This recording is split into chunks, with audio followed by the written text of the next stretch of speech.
All right, welcome back to another video. Not exactly sure how to treat this video. Last few videos, I had, for the first time, really thought about how coronavirus is going to affect my test day. I had, for the most part, just had my mind in the details of what I need to know to pass the test, but I really hadn't thought much about what I need to do to actually take the test.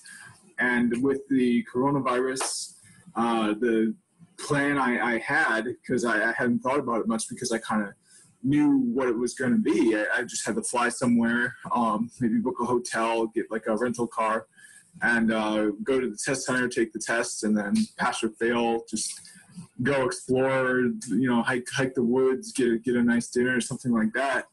But it's not going to be like that. I mean, the United States is a different country than it was, a few months ago when I first started studying to this test. I probably can't go out to get a dinner anywhere. The restaurants are probably all going to be closed. Now, this is in September. This is in November. But as far as everything I have seen, things are just going to get even worse then. If you look at the 1918 pandemic, it happened in three main waves, with the second wave being the highest. So just the way, with regular flu season, cold and flu season too, there being extra need for medical services due to other things beyond the pandemic, it all compounds. And I really don't see a situation in September or especially November. I think I'd be better off in September, where traveling, where the country is open. I mean, I guess the only scenario I could really imagine is one where kind of the United States adopts an attitude towards the coronavirus the same way it has for like the Iraq war, where it's just kind of going on in the background and you kind of hear about it in the news every once in a while, but people don't really think about it that much, and we don't really do that much that the average person sees. So, I mean, yeah, but I really can't imagine that really happening, because a disease is quite a bit different because it's happening within our country, whereas a war or something outside our borders, it makes more sense that it wouldn't really be a part of the everyday average person's life. But for something like this pandemic, I really kind of have to think about a lot of things.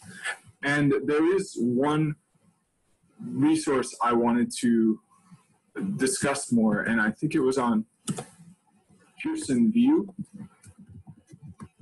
Yeah, and it was a FAQ. So let's see here, FAQ. Yeah, so on their update page, yeah, just all the things you need to know. You have to wear a face mask. That's not going to be a big deal. For me, the biggest deal is going to be flying, and then being able to get the things I need. Will I even be able to book a hotel? Will they even be offering the exam? Will I even be able to leave my state? Is there a situation where they could close state lines and not just country, just borders of you can't travel from the USA? Is there a state where you couldn't travel within the USA? Is there a situation where that would happen? Would that situation just randomly appear out of nowhere in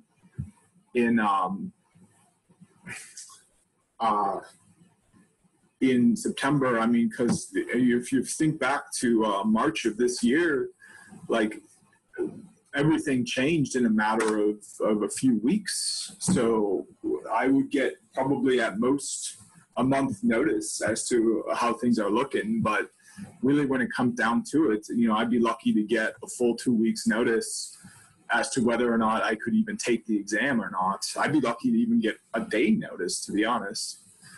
I could just show up in California and testing centers closed, and I didn't get any advance notice. It's just there's a big breakout of coronavirus that day.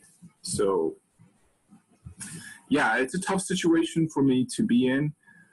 There's one other point I kind of wanted to discuss, and I apologize, this is not a technical video. My last 3 videos have not been technical videos, but I think it's pretty clear why that is the case, because this is the first time I've ever actually considered the possibility that I am now going forward into a future that something I hadn't planned for, or so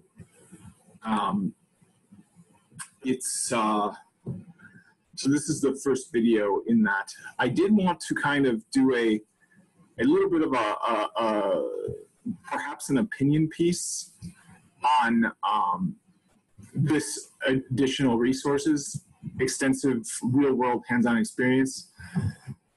This is really disappointing to me that Juniper would say that, because in my opinion, you don't just automatically get extensive hands-on real-world experience. That you're really, really lucky to have that. And it's not that you get that and now you can prove that you've had that by using that to pass a test. I mean, what incentive is there to use my real-world hands-on experience to pass a test? There's literally no incentive for me to do that if I already have the thing that that test would afford me. The test is going to give you credibility. It's going to give you a marketing tool for yourself to say to recruiters, look, I have this certification. I definitely have the skills you're looking for. Why would I need that if I'm already employed and I already have extensive hands-on experience? This is kind of a red flag to me that the test takers don't understand why somebody would take their test.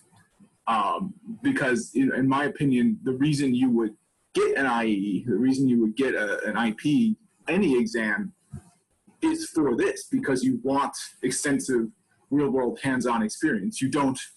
There's a reason people go to college right after high school when they're 18. There's a reason people go to school starting when they're 7 years old and not living out their whole lives and then going to school when they're 80 and assuming the average lifespan is 90 years old, spending 10 years of their life in school then and then dying once they come out of school. There's a reason why there's an order to this sort of thing in other educational avenues that is the opposite of what this test appears to be expecting. So you don't go to college after 20 years on the job. You go to college and then you have a 20, 30-year career using the skills you gain from college. So this, I think, kind of deserves a little bit of a rant. So this is one.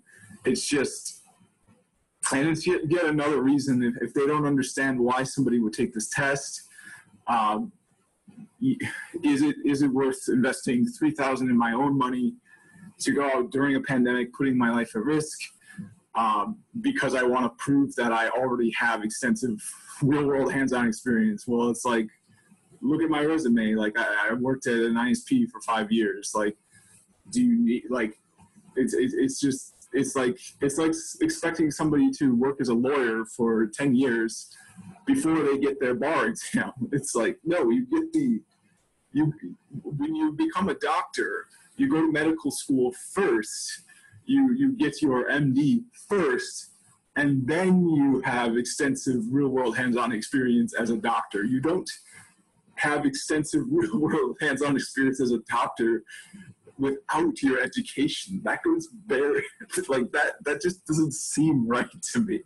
Like, I cut the brain open and didn't quite work. So, I've got real world experience. I better go get my MD now. It's like, no, you've got to you got to have that education first. It's so backwards and wrong-headed to me. It's this is brought to you by the people who spell Python like this. Like, is this exam worth my time? Is this going to improve my career? I'm having a lot of trouble wrapping my head around this and getting to yes. And I didn't have that kind of trouble before the coronavirus, but now I've really got to think seriously about the things I'm doing and not just kind of go with the plan. And for a test to not even spell the name of the concept on the test correctly, for a test to expect you to have real world hands-on experience in the test topic before taking the test. I mean, it just doesn't seem like a serious enough thing for me to have that extra level of seriousness with the coronavirus and my life at risk. Without the coronavirus, it'd just be an adventure, and working at the ISP, my employer would encourage it, and it would just be something that all around everyone would really kind of benefit from me going and doing. But now, how much do I benefit from it, especially putting my life at risk in some way, although the risks are pretty low, me being in pretty good health and me not being all that old at the moment. It's it's just these things deserve a rant at this point. Like, you can't expect me to fly in a 4-hour flight wearing a mask with people coughing all around me if you can't even spell the name of the topic correctly. Not only that, you're expecting a doctor with 20 years experience to take your test. What incentive do they have to do that? There's no incentive to take an exam proving you have real-world hands-on experience. If you already have real-world hands-on experience, the only incentive to do an educational effort is to give yourself credibility and to market yourself in a skill. That's the only reason you would ever take an educational endeavor. So this, I'm sorry, but I'm going to say it. This exam is a joke to me right now. Like, I am literally laughing at this exam for this misspelling and for this backwards-headed, unbelievable additional resource. Like, you expect me to have extensive real-world hands-on experience in something like BGP?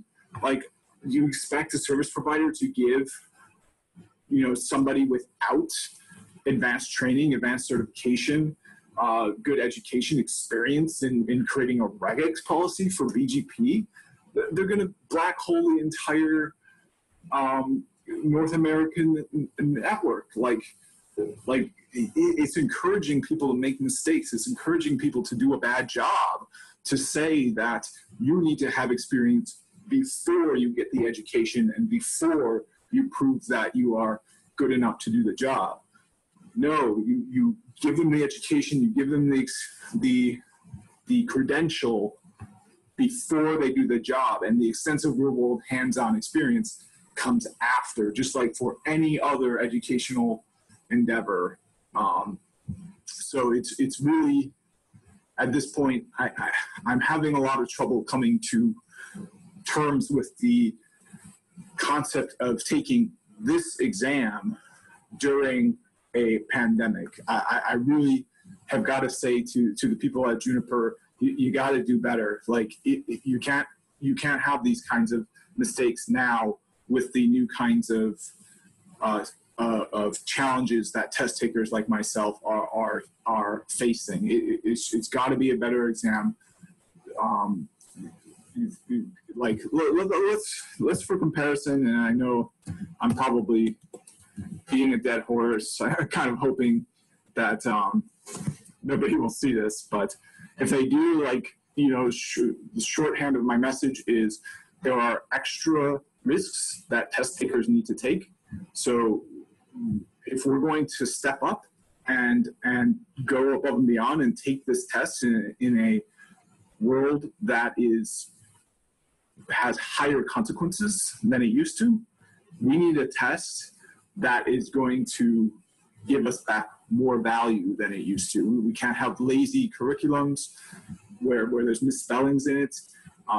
We can't have insane, unrealistic expectations about what we know on the test. You can't just say, we require real-world hands-on experience. Here's the topics. Oh, by the way, there's this whole new topic on here that we didn't tell you about, but we would expect, like, for example, OAM, but we're just going to put it on the test because we're expecting you to have real-world extensive experience. No, that doesn't work that way. There's no incentive for somebody with real-world extensive hands-on experience to take a test like this. So that's yes, and that was meant to be the short version, which turned up into the long version. But let's compare this with the CCIE, because as I mentioned before, I don't know if I can actually take this exam, the JNC IESP. It's just, they're too inflexible with when you can take it, where you can take it, it just doesn't seem like a exam that really cares about its test takers or even really understands why they would take the test.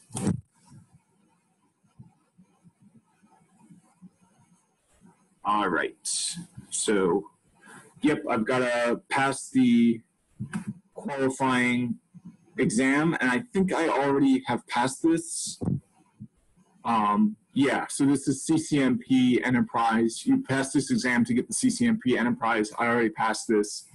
So, yep, I am good to go. It's a one-to-one effort thing. For spending the same amount of effort I would have on the JNCIE ESP, perhaps even less, I could get the CCIE Enterprise Wireless instead. And wireless is the hot topic in networking over the next 5 years. So in my opinion, there's really kind of a clear path going forward, and I think I will be moving this channel towards it. So, but I just want to kind of see if there's a way I can. So here we go. So last date there. So this is the 8-hour. Yep, this is an 8-hour as well. So it's going to be a bit more difficult. Here we go. So radio frequency. Yeah, so there's going to be a lot of new stuff for me on here. I haven't, I did get exposed to some of this stuff in networking school, especially some of the extracurriculars I did. Some of it was on some of my certifications, but it's going to be a lot of new stuff, especially at the CCIE level. But